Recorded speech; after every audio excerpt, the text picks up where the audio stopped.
Descubre la voz del Geoparque de Granada. Bienvenidos, bienvenidas a esta nueva entrega de La Voz del Geoparque de Granada. Una entrega con la que culminamos el primer trimestre de esta temporada. Un capítulo que abre las puertas del otoño en el Geoparque. Esa estación del año que nos regala unos atardeceres increíbles. Elijas el rincón que elijas. Todos somos Geoparque. Y ya sabéis que siempre nos gusta empezar precisamente así, eligiendo la mirada de alguna de las muchas voces que habitan el territorio Geoparque para conocer su rincón favorito. En esta ocasión, esa voz tiene un dulce acento herreño, porque ese es el lugar de origen de Mati, la Isla del Hierro. Aunque vive desde hace años en esta tierra que conocemos hoy a través de su mirada. Tarea difícil, la de elegir un solo rincón de este maravilloso geoparque. Aunque si me viese obligada a elegir solo un lugar, serían las Cárcavas.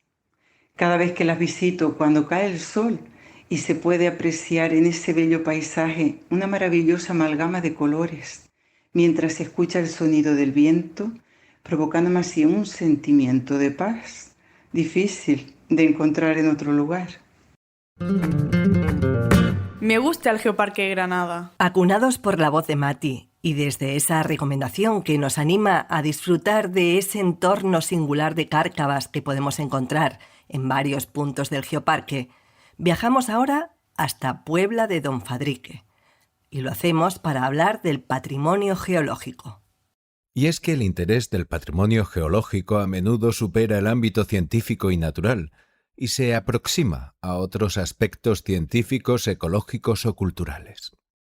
José Fidel Rosillo es autor de una tesis doctoral que ha introducido aspectos innovadores en el conocimiento de nuestro entorno geológico.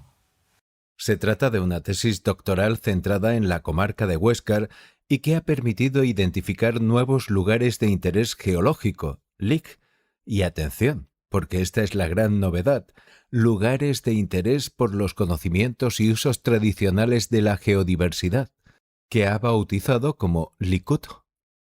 José Fidel ha diseñado además la metodología necesaria para su identificación y clasificación. Estamos en suma ante un referente nacional e internacional en esta materia y tenemos la suerte de contar con él en La Voz del Geoparque de Granada. José Fidel Rosillo es profesor de secundaria, profesor de la Universidad de Murcia y miembro del Grupo de Investigación de Geología. Para hacer esta entrevista hemos quedado con él en un lugar muy especial, que él mismo nos presenta. Buenos días, gracias y bienvenidos. Con motivo de esta entrevista he pensado, y tratándose del Geoparque de Granada, uno de los geoparques más bonitos y más importantes de España, pues qué mejor lugar que para hacer la entrevista que este donde estamos. Estamos en una cantera de yeso. Es una de las canteras más importantes del norte de Granada, si no la más importante. Se llama Cantera de los Yesares, de Puebla de Don Fadrique, y aquí se obtenía un yeso blanco de mucha calidad que se comercializaba por toda la comarca y también a unas zonas de otras comarcas limítrofes, ¿no? Es un lugar que yo le denomino LICUT, lugar de interés por sus conocimientos y usos tradicionales de la geodiversidad. Es un término novedoso relacionado con la Ley 42 de 2007. Estoy trabajando sobre todo en el inventario de usos tradicionales de la geodiversidad, no solo en el Geoparque de Granada, que ha sido el primer lugar de España y podríamos decir del mundo donde se ha aplicado o se ha realizado un inventario de usos tradicionales de la geodiversidad bastante completo. A nivel nacional también estamos haciendo ya algo, introduciendo los usos tradicionales de la geodiversidad, ya que apenas se han trabajado, y sí se han trabajado los usos tradicionales de la biodiversidad, según la ley, como digo, 42 de 2007. ¿Cómo ha sido y cómo es la relación del ser humano con su entorno y el patrimonio geológico? Tenemos que tener en cuenta que desde el primer hombre de Orce que tenemos en nuestro territorio, que es el primero, o los primeros hombres que empiezan a manipular la geología de nuestra zona, A partir de ahí es cuando realmente empieza un poco todo el patrimonio geológico que tenemos, ¿no? Cómo esos primeros hombres van a transmitir sus conocimientos a sus generaciones posteriores, la forma de trabajar, los saberes. Los saberes es una palabra que a mí me gusta mucho. El saber tradicional, de forma manual, cómo se va transmitiendo de generación en generación y que eso se va expandiendo, se va a lo largo de los siglos y llega a nuestros días en forma de oficios, en forma de paisajes, en forma de tradiciones. Podemos hablar de molinos de agua, podemos hablar de almazaras, que son muy características en nuestro territorio, la minería del yeso en La Puebla, en Castillejar, en Galera. Podemos hablar de las cuevas trogloditas de Guadix, que son cuevas excavadas por el hombre. El vidrio de Castril o el vidrio de la vidriera de Huéscar, que son usos tradicionales, es decir, material geológico que ha sido trabajado de forma manual y que ha dado lugar a una serie de elementos que yo le llamo ECUT, elementos relacionados con los conocimientos y usos tradicionales de la geodiversidad, que en definitiva amplían o se expanden por todo el territorio geoparque y forman parte del paisaje, ¿no? Esas minas, esas almazaras, esos molinos, esos museos, esas cuevas trogloditas, ¿no? En su labor como investigador ha realizado un importante trabajo para identificar ese patrimonio geológico. ¿En qué ha consistido? Bueno, pues mi trabajo comienza con una tesis doctoral en la comarca de Huéscar. La limito a la comarca de Huéscar porque tienes que delimitar un territorio, ¿no? Porque al final una tesis tienes que limitarla, ¿no? Si no sería muy extensa. Y tiene 3 líneas de actuación. Primero, actualizar todos los lugares de interés geológico LIG que hay en la comarca, o por lo menos completar datos descripciones de inventarios no están tan completos. La segunda parte que es totalmente novedosa, es los lugares de interés por los conocimientos y usos tradicionales. Esto es así porque al observar la Ley 42 de 2007 y el Real Decreto 556 de 2011, que desarrolla el inventario de usos tradicionales, me doy cuenta de que hay 3.000 fichas de plantas y sus usos tradicionales, sobre todo plantas medicinales, pero cuando observo lo que hay hecho sobre usos tradicionales de la geodiversidad, únicamente hay en el Ministerio 2 fichas, una de la cal y otra de la sal. A partir de ahí, como no existe nada, cogiendo todos los apartados y artículos de la ley, elaboro un inventario de usos tradicionales de la geodiversidad con 11 tipos, donde encajan muchísimos lugares que denomino LICUD, es decir, los lugares donde se ha extraído el material o se ha cogido el material geológico, y luego también ECUD, que son los elementos que se han generado a partir de ese material. A partir de ahí elaboro un primer inventario en el Geoparque de Granada. En mi tesis son 10 lugares representativos de la comarca de Huesca. Y creo que hemos abierto un escaparate nuevo, muy importante y muy interesante, sobre todo para identificar y proteger lugares como este horno de yeso que tenemos aquí, que está semi-destruido y que tenemos que identificar, inventariar y sobre todo describir para que no quede en el olvido, ¿no? Eso es lo que se pretende desde el punto de vista de uso tradicional de la geodiversidad, que no se pierda y que también se contemple en el geoparque y que forma parte del territorio geoparque, ¿no? Todos esos saberes de los que nos acaba de hablar nos pueden dar pistas para el desarrollo de este entorno. Una forma de trabajar, pues, podríamos decir antigua, pero inteligente y tradicional, ¿no? De forma que el uso del material se hacía de forma bastante sostenible, se reutilizaba incluso. En el caso del yeso había material de yeso muy blanco en esta cantera, muy apreciado, que se utilizaba para enlucidos, daba un tono muy blanco, muy lúcido, y luego teníamos otro yeso más oscuro, que era yeso o sarro también conocido, que se utilizaba como mortero, ¿no? Se aprovechaba todo y no había un impacto ambiental muy grande. Mi interés por la geología surge desde muy pequeño. Yo con 5 años ya me movía por el campo, por los alrededores de La Puebla y Huéscar, sobre todo también Galera, las zonas más cercanas a mi casa, y me llamaba la atención pues todo lo que eran minerales, fósiles, etcétera.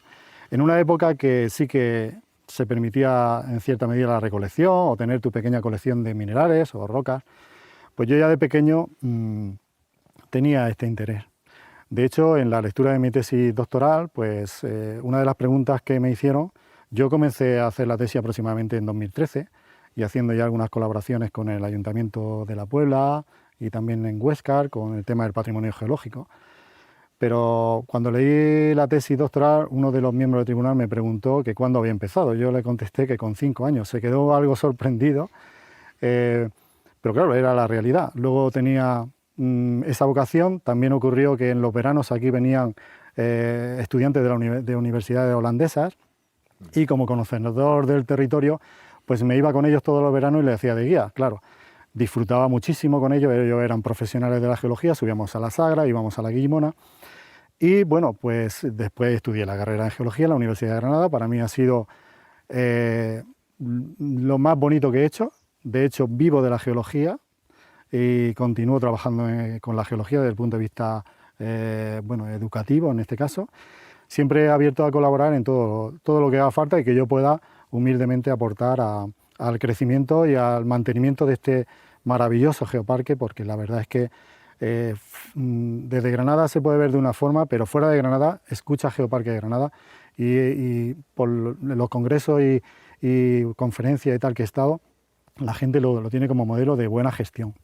Además, ¿cómo nos puede ayudar el conocimiento geológico a mejorar nuestro entorno? Las investigaciones en las que hemos trabajado se centran en los suelos. Los suelos son los grandes conocidos del patrimonio geológico. Y tenemos en esta zona suelos de gran importancia. Voy a destacar 2, los leptosoles y los castanocen. Los leptosoles y los castanocen son suelos de montaña, de alta montaña y de ladera que tienen un microclima, que generan un microclima, que son sumideros de CO2 y que son muy sensibles y tienen un valor patrimonial porque si perdemos esos suelos podemos perder de ahí para abajo todo lo que podemos tener, ¿no? No podemos cerrar la entrevista sin pedirle que nos recomiende visitar uno o varios lugares del geoparque. Una pregunta bastante arriesgada, teniendo en cuenta su conocimiento del territorio. ¿Qué lugar te recomiendo? Pues es que de norte a sur, de este a oeste, a mí personalmente te puedo decir qué lugares me gustan más, ¿no? Por ejemplo, me gusta muchísimo la acequia del Toril, la estación de Fonela, el mirador del fin del mundo, las paleosismitas de Galera, que son de interés internacional y que son una maravilla. Y dentro de la zona, pues si me tengo que decantar por algún lugar específico, bueno, la cuenca endorreica de Bujéjar es que podríamos contar por la problemática que tiene, sobre todo en la erosión remontante del río Orce, ¿no? No es ya solo la parte bonita de los lugares, sino algunos de los problemas que tiene. La Sagra, evidentemente, ¿no? Pero luego es que tenemos unos pliegues Chevron en la Fuente de la Piedra, en Huéscar, y tenemos una laguna de Sierra Seca, que es una maravilla, que si me tengo que quedar con algún lugar sería ese, la laguna de Sierra Seca. Tenemos una zona donde la nieve es fundamental, la caída de nieve en las altas cumbres del geoparque es fundamental para entender toda la dinámica que se produce desde ahí para abajo, ¿no? Hasta las cuencas más bajas. Entonces, esos suelos también tenemos que tenerlos en cuenta en el futuro, no ya solo en el geoparque, sino dentro de los parques naturales, porque son el sustento de la ganadería, de la agricultura, de la fauna y de la flora, ¿no? Esos suelos tan importantes que tenemos aquí. Dentro del geoparque tenemos el Toyo y todas las dolinas de un slumping, que es un paleodeslizamiento en el río muy cercano al Toyo. Es que es tan amplio que, bueno, me quedaría con la acequia del Toril, con las paleosismitas, con la Sierra de la Sagra y, bueno, todos los yacimientos paleontológicos que evidentemente son una maravilla, ¿no? Ven al Geoparque de Granada. Nos encanta aprender sobre todo lo que supone ser Geoparque de Granada de la mano de expertos como José Fidel Rosillo, con el que hemos descubierto muchos lugares. Pero también nos gusta prestar atención a esas huellas del pasado, que tienen algún tipo de eco en el presente. Hoy nos centramos en Pedro de Mendoza, que es un nombre que seguro que os suena porque hay avenidas y centros públicos denominados así. Así que vamos a saber algo más sobre él, gracias a la biografía publicada por Elena Fernández. Pedro de Mendoza y Luján nació en Guadix en el año 1487 y se considera que fue el fundador de la ciudad argentina de Buenos Aires. Pertenecía a la familia aristocrática castellana de los Mendoza, titulares del Ducado del Infantado. Como paje de cámara de Carlos I de España, Pedro de Mendoza llevó una vida cortesana y también guerrera, ya que combatió contra los franceses en Italia. Por capitulaciones del año 1534, el rey le puso al frente de una expedición destinada a penetrar en el interior de Sudamérica desde sus costas orientales, adelantándose a los portugueses en la carrera por alcanzar las fabulosas riquezas de las que hablaban las leyendas indígenas, referentes sin duda al imperio de los incas. El mismo Mendoza financió la expedición, obteniendo a cambio amplios poderes de conquista y colonización como adelantado gobernador y capitán general de un extenso territorio. Partió de Sanlúcar de Barrameda con 13 navíos en 1535 y en 1536 fundó en el estuario del río Plata la ciudad de Nuestra Señora del Buen Aire, origen de la actual Buenos Aires, a la que dio ese nombre en honor de una virgen patrona de los marineros de Cerdeña. Entonces comenzaron sus dificultades. Enfermo de sífilis, Mendoza hubo de hacer frente a los ataques indígenas y al hambre, mientras se esfumaban sus esperanzas de encontrar la Sierra de la Plata o el Rey Blanco de los relatos míticos. Al agravarse su enfermedad, decidió regresar a España, completamente arruinado, dejando que fuera su alguacil mayor, Juan de Ayolas, el que continuara la expedición remontando el curso de los ríos Paraná, Paraguay y Pilcomayo. Mendoza murió durante la travesía del Atlántico en el año 1537, solo un año después de haber fundado Buenos Aires. Vive el Geoparque de Granada. Ya sabéis que nos gusta acabar cada entrega con algún audio especial. Hoy hemos elegido uno relacionado directamente con Pedro de Mendoza. Es un anuncio de una cerveza argentina que propone un peculiar viaje en el tiempo.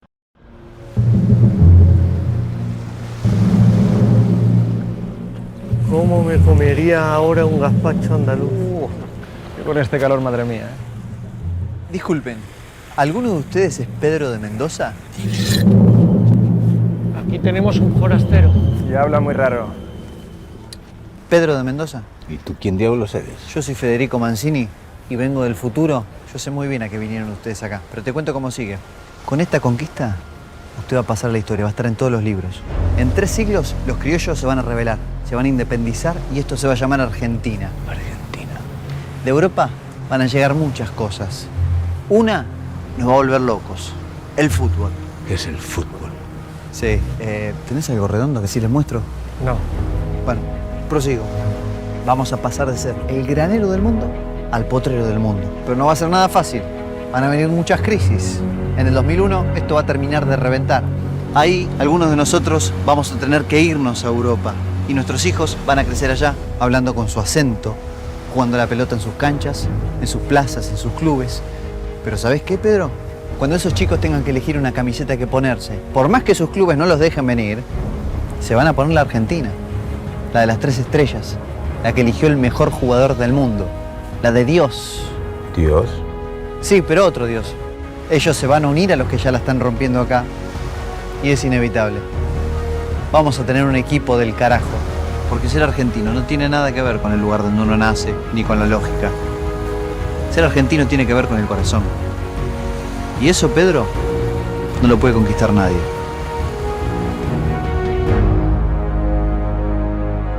Entonces, hombre del futuro, ¿será que me podrías hacer argentino? Tendría que averiguarlo. Va esto de, cambiar el futuro, alterar orden. Uf. Pero déjame verlo. Sigue la voz del Geoparque de Granada.